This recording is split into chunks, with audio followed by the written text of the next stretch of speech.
Okay, today's delivery was a little on the overwhelming side. There's just, oh good God. There's like 20 boxes here, but they have like $5 each. So we got to get some bigger boxes to condense them a little bit. And I found a new organization that helps children with books. You give them adult books. They sell the adult books and they use the money from those sales to help kids. So that's a good thing. So that's my new company this week. A couple of my other charities are like, hey, we're a little overwhelmed. Could you tone it down a little?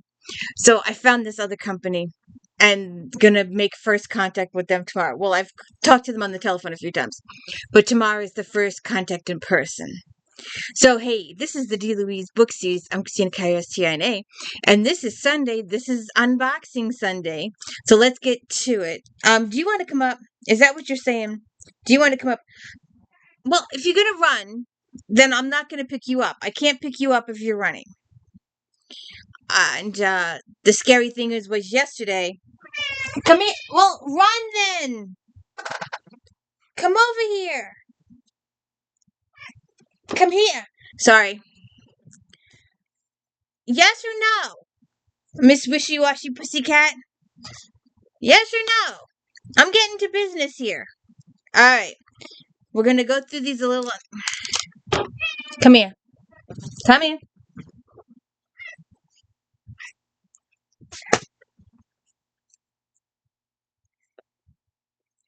She's extra mushy today. So, here's your spot. Fix your bed. Alright. Shall we get to it? There's a lot of them, so we're going to go through these a little on the quicker side. And, shoot, I didn't bring my box of tissues with me. And I don't know a lot of these authors. I am not familiar with these authors at all. Most of them. Jane A. Addams, The Dead of Winter, a Rena Martin series. Much against her better judgment, Rena Martin accepts an invitation to join her protege Tim and his fiancée Joy at Atkinsthorpe, a country house hotel with a sinister reputation. Gathered there are a collection of scientists, magicians, and experts in the esoteric. Their plan is to reenact the incident in 1872 that left one man dead, another, so it was said, driven half mad, and led a third to become recluse for the remainder of his life. Rena, unimpressed by the company and their techniques, is relieved when her friend D.I. McGregor comes to her rescue. But then the weather closes in, a blizzard cuts them off from the world outside, and Edward Holmes, grand old man of physical research, is found murdered in his bed. And 2011.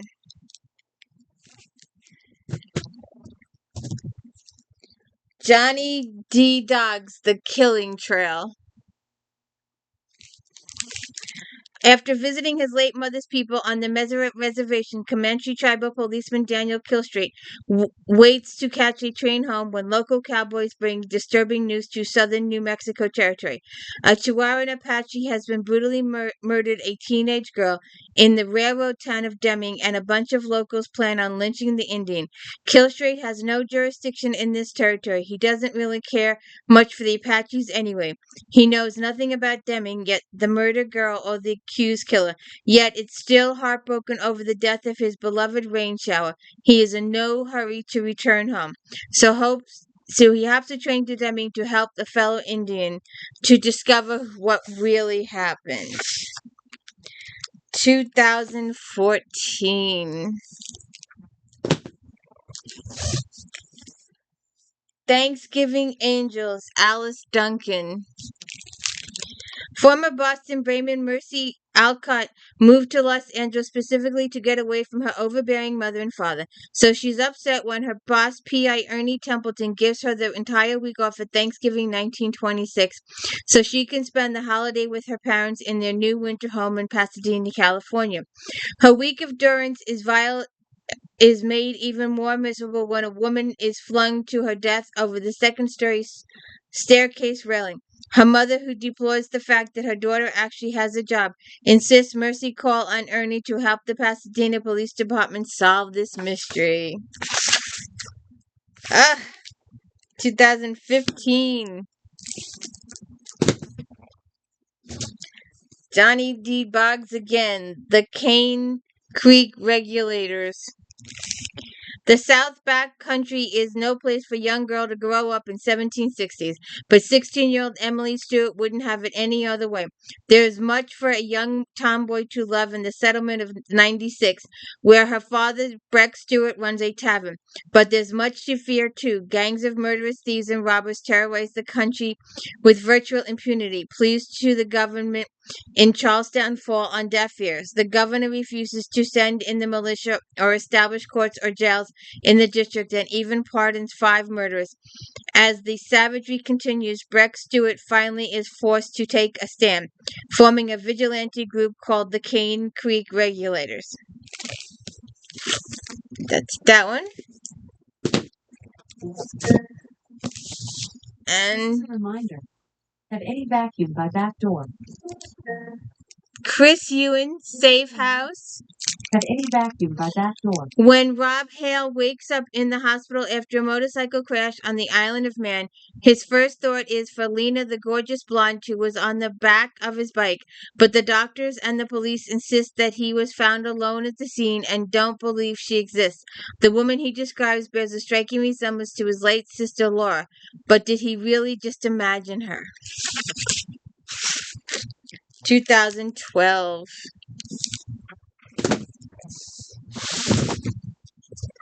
TODHUNTER Ballard, gunman from Rawhide. Ken Gregory in Dead Man's Gold comes on a lynching in Ortman by a mob led by Jed Donson. Sam Petro is the victim. Mary Thorne of the Box T speaks out in opposition to the hanging. Patel is accused of horse stealing and he is innocent. Gregory intervenes and is able to defuse the mob.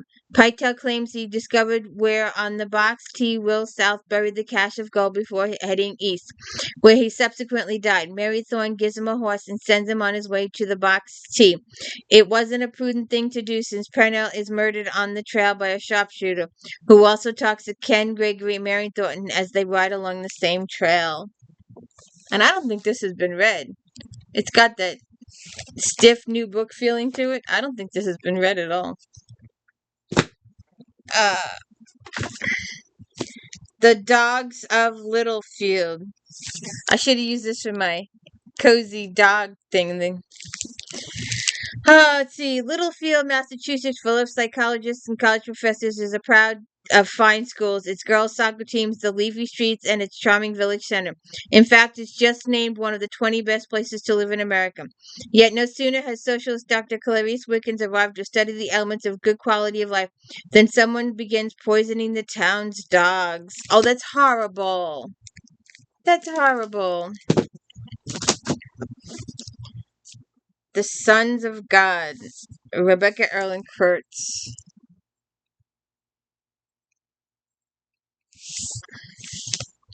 Meet Rachel, the most powerful female Nephilim still roaming the world. For 2.5 millennia, she has sought redemption from the Creator and protection within the cities of refuge. Okay. The Fugitive King, Sarah R. SHABER. University of North Carolina history professor Simon Shore doesn't spend all his time in the classroom or grading term papers. In fact, he has been making headlines for his role in investigating murders that occurred over the last century. Various newspapers and magazines have even dubbed him a forensic historian. Simon is just starting to warm up to this title when another mystery presents itself. A forest ranger has discovered the remains of a young woman below the Blue Ridge Parkway in Boone, North Carolina. It's the corpse of Eve Potter, who disappeared in 1958. A man she was dating, Roy Friedman, confessed to her murder. Now Friedman, serving a life term, claims his confession was false and wants Simon to help discovering who the real killer is.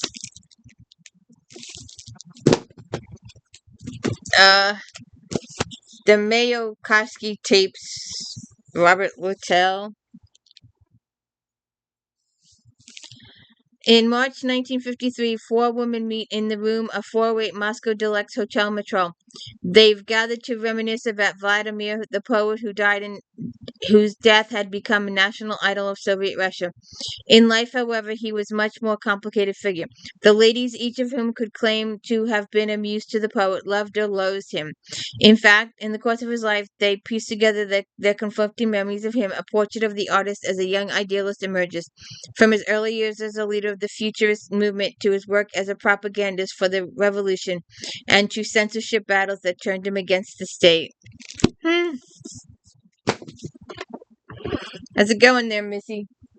Huh?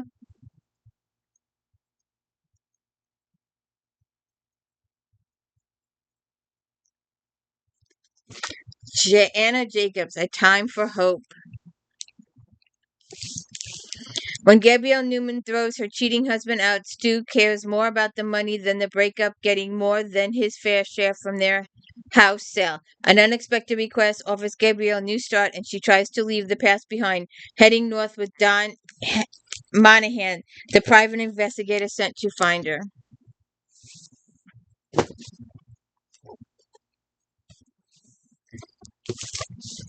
Kiss Me, Kill Me, Lauren Henderson.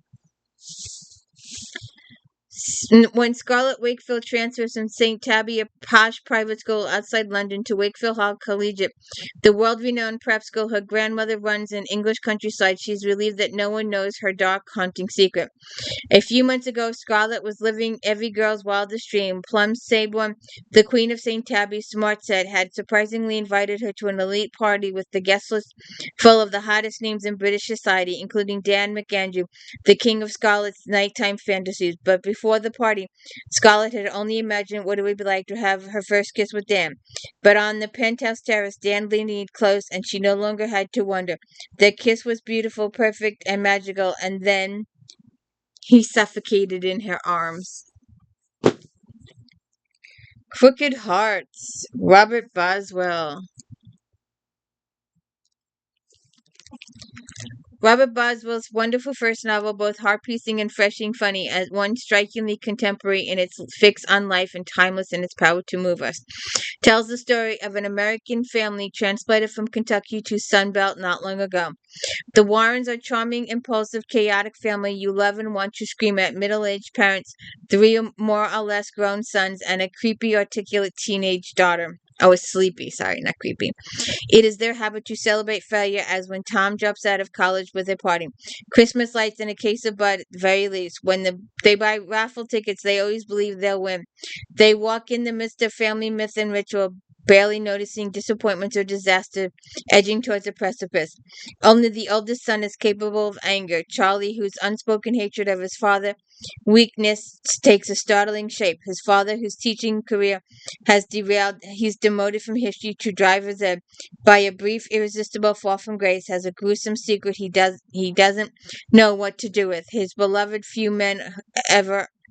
The children's mother, Jill, envelops her sons and daughters with a devotion untempered by the slightest confession to reality. Okay.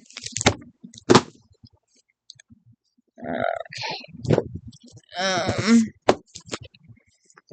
Solemn, KALISHA BUCKHANON.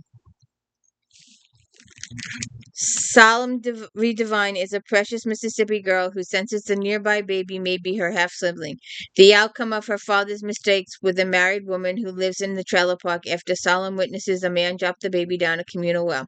She struggles to understand the event, which leaves her forever changed. I hope she rescues the kid. The Empire of the Night, Robert Butler. In the first two books of this critically acclaimed Christopher Marlowe cop series, Pulitzer Prize winner Robert Olen Butler won the hearts of historical crime fiction fans with the awfulness of his World War I setting and his charismatic leading man, a Chicago war correspondent recruited by American intelligence for dangerous missions overseas. In the third installment, The Empire of the Night, it's 1915, President Woodrow Wilson is assessing the war's threat to the United States.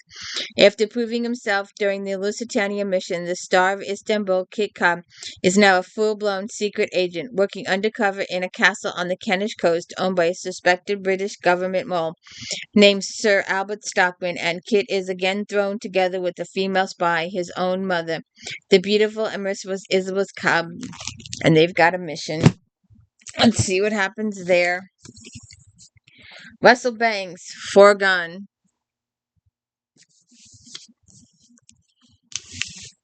At the center of FOREGONE is famed Canadian-American leftist documentary filmmaker Leonard Fife, one of 60,000 draft evaders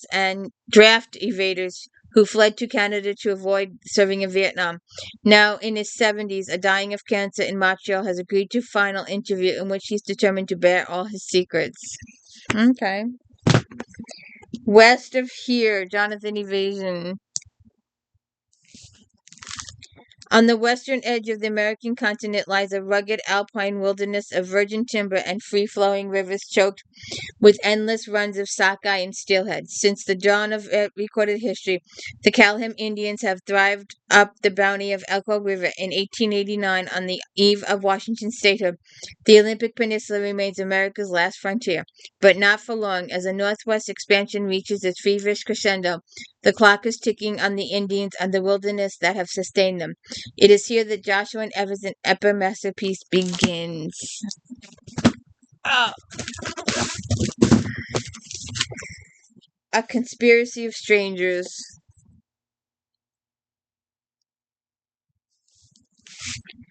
You're a cop, but you look like somebody's sweet little aunt. Such comments are nothing new to Officer Deb Ralston, heroine of Lee Martin's Two Saying a Murder. In her second difficult case, this 5'2" mother of three proves once again that looks can be deceiving. Chris Gunn of Ice Cap. Jackie has made the transition from lackadaisical pot-smoking real estate lawyer to obsessive pot-smoking criminal defense attorney. And now, in the middle of the worst winter on record, her ne'er-do-well client is headed for the first-degree murder rap. Well, she better fix that one. Victoria Houston, dead loudmouth. Rocking back and forth as it bumped toward in low gear, a golf cart made its way over the roots and rocks, sabotaging the path worn by bears.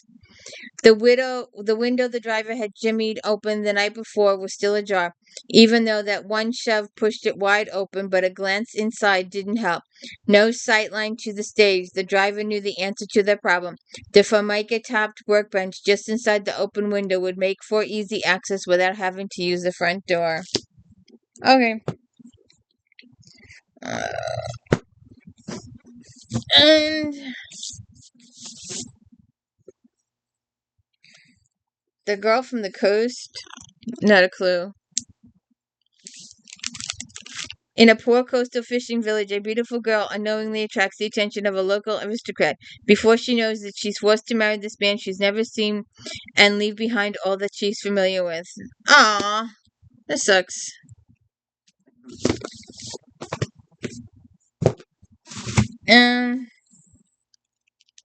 The Devil and Webster, Jean, whatever. Naomi Ruth is the first female president of the Webster College, a once conservative school now known for producing fired-up progressive graduates. Naomi isn't surprised by or unduly alarmed when Webster students begin the fall semester with an outdoor encampment around the stump, a traditional campus gathering place for generations of students activists to protest a popular professor's denial of tenure. A former student radical herself, Naomi admires this protest passion, especially when their own daughter, Hannah, joins the ranks. Then Omar, a charismatic Palestinian student with a devastating personal history, emerges as the group leader, and the demonstrations begin to consume Naomi's life. Is she falling in love or what? And that is the end of this box. It was a big one. Have a good one.